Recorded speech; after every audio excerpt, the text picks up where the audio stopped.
ሰላም ጤና ይስጥልን ውድ ሪፖርተር ተከታታዮች የሰዓቱን ዜናዎች ቀጥዬ ያሰማችኋለሁ። የኢትዮጵያ የባህር በር ጥያቄ በአሁኑ ትውልድ ይመለሳል ሲል የመከላከያ ሰራዊት አስታወቀ። በቀይ ባህር ላይ ትኩረት ያደረገ ውይይት ተካሂዷል። የፌድሪ መከላከያ ሰራዊት ዛሬ መጋቢት 1 ቀን 2018 ዓ.ም እንዳስታወቀው ብሔራዊ የኢትዮጵያ ሰራዊት ማህበር አባላት ከባለድርሻ አካላት ጋር በወቅታዊ ሀገራዊ ጉዳዮች ዙሪያ በዛሬው ዕለት መክረዋል። የመከላከያ ትምህርትና ስልጠና ዋና መምሪያ ኃላፊ ጀነራል ይመር መኮንን ተሳታፊዎቹን ጀግንነታችሁን በኤርትራ፣ በኦጋዴን፣ በካራማራና በሌሎችም አኩሪ ተጋድሎ በመፈጸም የኢትዮጵያ አሸናፊነት እንዲቀጥል አድርጋችኋልና ክብር ይገባችኋል ብለዋል። የህግ ማስከበርና የህልውና ዘመቻ ላይም በሁሉም ኢትዮጵያን ከጥፋትና ከብተና በመታደግ ረገድ የራሳችሁን አስተዋጽኦ ማበርከት ችላችኋል ሲሉም አክለዋል።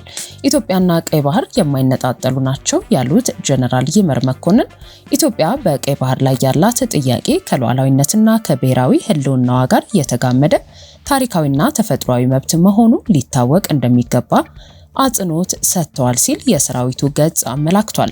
የኤፍኤምሲ ዘገባ ደግሞ ጀነራሉ ቀይ ባህር በታሪክ የውጭ ወረራ መከላከያ ጋሻ መገናኛና የንግድ መስመራችን ነበር ያሉት ጀነራሉ ኢትዮጵያ በቀይ ባህር ያላት ተሳትፎና የሚኖራት ተደራሽነት መረጋገጥ ብሔራዊ ጥቅሟንና ሉዓላዊነቷን ለማስጠበቅ የላቀ አስተዋጽኦ አለው ብለዋል። ኢትዮጵያ ያነሳችው የህልውና ጥያቄ ግጭት የሚቀሰቅስ ሳይሆን የጋራ ተጠቃሚነትና ቀጠናዊ ትስስርን ለማረጋገጥ የሚደረግ ጥረትና የሰጥቶ መቀበል መርህን ያስቀደመ መሆኑን በመግለጽ የኢትዮጵያ የባህር በር ጥያቄ በአሁኑ ትውልድ ይመለሳል ብለዋል። ቀይ ባህር ከጂኦፖለቲካዊ፣ ስትራቴጂካዊ፣ ቀጠናዊና ዓለም አቀፋዊ ለኢኮኖሚያዊ ፋይዳም ወሳኝ ከመሆኑም በላይ በቀጠናው የሚታዩ የጸጥታ ስጋቶችን በጋራ ለመከላከል የሚያስችል ትልቅ አቅም የሚፈጥር መሆኑንም ጀነራል ይመር ገልጸዋል። ብሔራዊ የኢትዮጵያ ሰራዊት ማህበር ፕሬዝዳንት 50 አለቃ ብርሃኑ አማረ ለቀይ ባህር ብዙ የኢትዮጵያ ጀግኖች ዋጋ መክፈላቸውን አንስተው ለተያዘው ሀገራዊ አጀንዳ ስኬት በማንኛውም ጊዜና ቦታ ማህበሩና አባላቱ ዝግጁ ናቸው ሲሉ ገልጸዋል።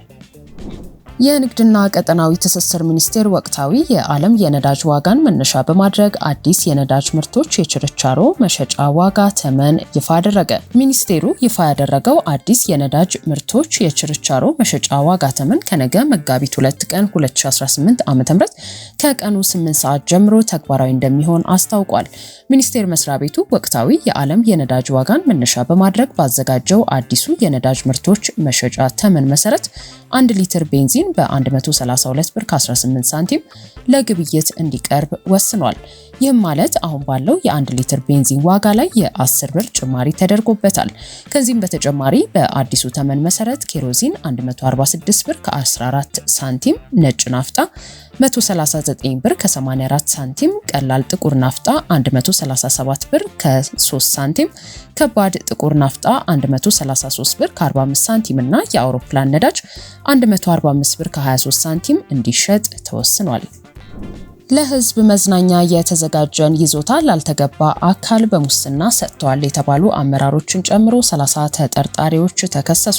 ክሱ የተመሰረተው በፌዴራል ከፍተኛ ፍርድ ቤት ልደታ ምድብ 4ኛ የሙስና ጉዳዮች ወንጀል ችሎት ነው። የፍትህ ሚኒስቴር የሙስና ጉዳዮች ዳይሬክቶሬት አቃቢ ህግ የወንጀል ህጉንና የሙስና አዋጁን ጠቅሶ በግለሰቦቹ ላይ በየተሳትፎ ደረጃቸው ዝርዝር ክስ አቅርቦባቸዋል። ክስ ከቀረበባቸው ተከሳሾች መካከል የአዲስ አበባ ከተማ አስተዳደር መሬት ልማትና አስተዳደር ቢሮ የቀድሞ ምክትል ኃላፊ ሞሊቶ አባይነህ፣ በቢሮ ቅሬታ አቤቱታ ባለሙያ የነበሩት ግርማ ተፈራ፣ የቢሮ የመልሶ መልማት ዳይሬክተር የነበሩት ግዛቸው ሙሉጌታ፣ የቢሮ የቅሬታና አቤቱታ ባለሙያ የነበሩት አድማሱ አድነው፣ የቢሮ ካርታ ዝግጅት ባለሙያ የነበሩት ሰለሞን በላይ፣ የአዲስ አበባ ከተማ አስተዳደር ፍትህ ቢሮ አቃቢ ህግ የነበሩት አብዮት ጁፋራና የቦሌ ክፍለ ከተማ መሬት ልማትና አስተዳደር ጽህፈት ቤት ኃላፊ የነበሩት ቸርነት አበበ ይገኙበታል። በዚህም በቀረበው ክስ ላይ እንደተመላከተው ከ2012 ዓ.ም እስከ 2016 ዓ.ም በተለያዩ ቀናትና ወራት ከ1ኛ እስከ 5ኛ ያሉት ተከሳሾች በአዲስ አበባ ከተማ አስተዳደር መሬት ልማትና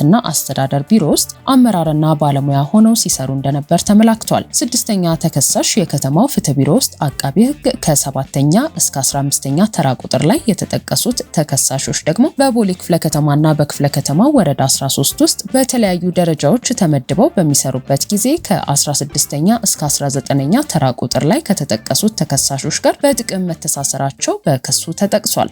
ከ1994 ዓ.ም ጀምሮ በአድዋ ፓርክነት የሚታወቅና በከተማ ደረጃ መናፈሻነት ተይዞ የነበረውን ከ10ኛ መዋቅራዊ ፕላን ከ2010 ዓ.ም በኋላ በዊንዶውስ ኦፍ አፍሪካ ልዩ ፕሮጀክት ክልል በጎልፍ ክለብ በከተማ ደረጃ መናፈሻና በተለያዩ የህዝብ መዝናኛ ህዝባዊ አገልግሎት የተያዘን የመንግስት ይዞታ መሬት ባንክ የገባ መሆኑን እያወቁ የወንጀል ድርጊት መፈጸማቸውን አቃቢ ህግ በክስ ዝርዝሩ ላይ ጠቅሷል። ተከሳሾቹ የመሬት አስተዳደር የተለያዩ መመሪያና መተዳደሪያ ደንቦችን በመተላለፍ የይዞታ ማረጋገጫ ካርታ ሊፈጠርላቸው የማይገባቸውን ዮርዳኖስ ዘውዲቱና ጓደኞቻቸው ሲሚንቶ አከፋፋይ ህብረት ሽርክና ማህበር በሚል 2905 ካሬ ሜትር ይዞታን የቦታ አጠቃቀም አነስተኛ ጥግግት ቅይጥ አገልግሎት በሚል ቦታው የተፈቀደበት አገልግሎት ድርጅት በማለት ይዞታ ማረጋገጫ ካርታ እንዲሰጣቸው ማድረጋቸው በክሱ ዝርዝር ላይ ቀርቧል። በዚህም ድርጊት በመንግስት ላይ ወቅታዊ የሊዝ ጨረታ ዋጋ 168,724,405 ብር ጉዳት እንዲደርስ ማድረጋቸው ተመላክቷል። ተጠርጣሪዎቹ ከ7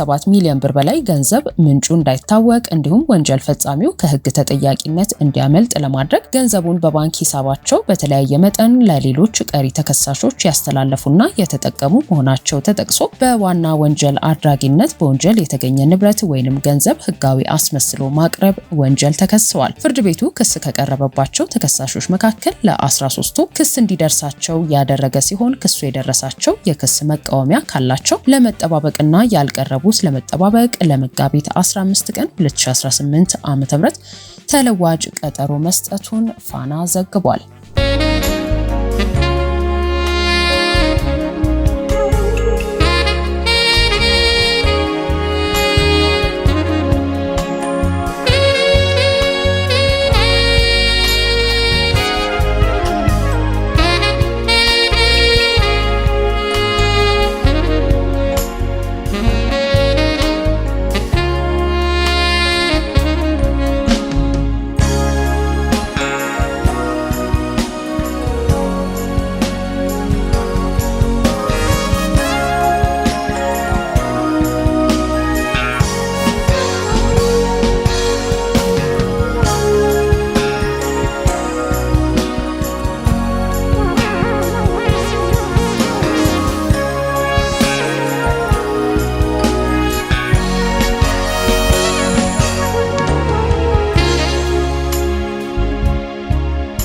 የአሜሪካ የውጭ ጉዳይ መስሪያ ቤት የሱዳን ሙስሊም ወንድማማቾችን እንደ ልዩ ዓለም አቀፍ አሸባሪ እንዲሰየም እና ቡድኑን የውጭ አሸባሪ ድርጅት አድርጎ መፈረጁን ጠቅሶ ይህም ከፈረንጆቹ መጋቢት 16 ቀን ጀምሮ ተግባራዊ እንደሚሆን ይፋ አድርጓል። የሱዳን ሙስሊም ወንድማማቾች የሱዳን እስላማዊ ንቅናቄንና ታጣቂ ክንፉን አልባራቢን ማሊክ ብርጌድን ያቀፈ ሲሆን ይኸው ክንፍ በሱዳን ያለውን ግጭት ለመፍታት የሚደረገውን ጥረት ለማደናቀፍና ጥቃት ተኮር አክራሪ እስላማዊ አስተሳሰቡን ለማስፋፋት በንጹሃን ዜጎች ላይ ከፍተኛ ጥቃት በመፈጸም ተከሷል።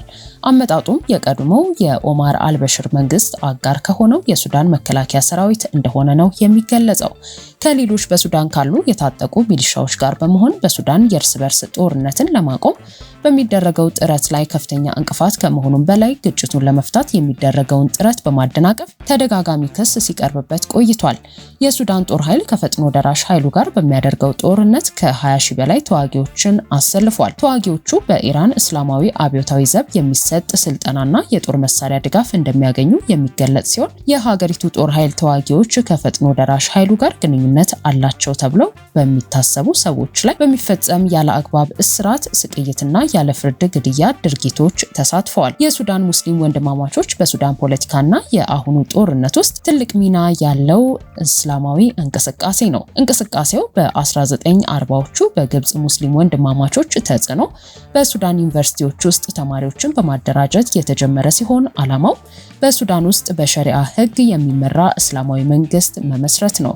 ከ3 ዓመታት በላይ ባስቆጠረው የሱዳን ጦርነትም ከ20 ሺህ በላይ ተዋጊዎችን አሰልፎ ከሱዳን ጦር ኃይሎች ጎን በመሰለፍ እየተዋጋ ይገኛል። የፈጥኖ ደራሽ ኃይሎችና የተወሰኑ የሱዳን ሲቪል ማህበረሰቦች ቡድኑ በሱዳን ጦር ውስጥ ያለውን ተጽዕኖ ለጦርነቱ መቀጠል እንደ ዋነኛ ምክንያት ያነሳሉ። ቡድኑ በኦማር አልበሽር የ30 ዓመታት አገዛዝ ወቅት በመንግስት መዋቅር፣ በደህንነት መስሪያ ቤቶችና በኢኮኖሚ ውስጥ ስር ሰዶ ነበር።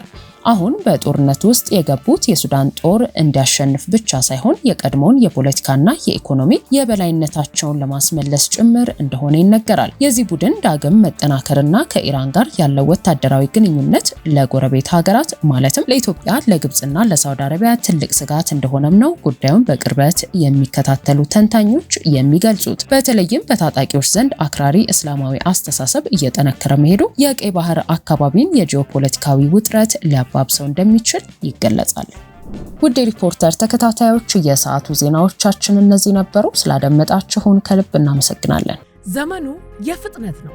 የዘመኑ ፍጥነት የገባቸው ከጊዜው ጋር እግር በእግር የገሰገሱ ከፍ ያለውን መርጠው የያዙ ከሚተጉ ጋር ነቅተው የሰሩ በጥረታቸው ውጤት እየበረቱ ዘመኑን አሸንፈው ከህልማቸው ከፍታ ላይ ደርሰው ይታያሉ። ከዘመኑ ጋር ለመፍጠን ሲንቄ ባንክ ያቀረበልዎትን ፈጣንና ደህንነቱ የተጠበቀ የዲጂታል ባንኪንግ አገልግሎትን ይቀላቀሉ። ሲንቄ ባንክ የሞባይል ባንኪንግ አገልግሎትን በመተግበሪያ ወይም ያለ ኢንተርኔት ኮከብ 871 መሰላል በድረገጽ ኦንላይን የኢንተርኔት ባንኪንግ አገልግሎት የሲንቄ ካርድን በኤቲኤም ወይም ፖስ ማሽን እንዲሁም በሱፐርማርኬቶች፣ በሆቴሎች፣ በካፍቴሪያዎች እንዲሁም በሌሎች የንግድ ተቋማት ተገልግለው ሲያበቁ ክፍያውን የሚያቀላጥፉበትን የኪውአር ኮድ ክፍያ መፈጸሚያ አዘጋጅቶሎታል። አሁኑኑ ከአፕ ስቶር ወይም ከፕሌይ ስቶር የሲንቄ ባንክን ሞባይል ባንኪንግ መተግበሪያን በማውረድ በኪውአር ኮድ እና በሌሎችም የክፍያ አማራጮቻችን ግብይቶን መፈጸም ይጀምሩ። ሲንቄ ባንክ በአንድነት ወደ ስኬት።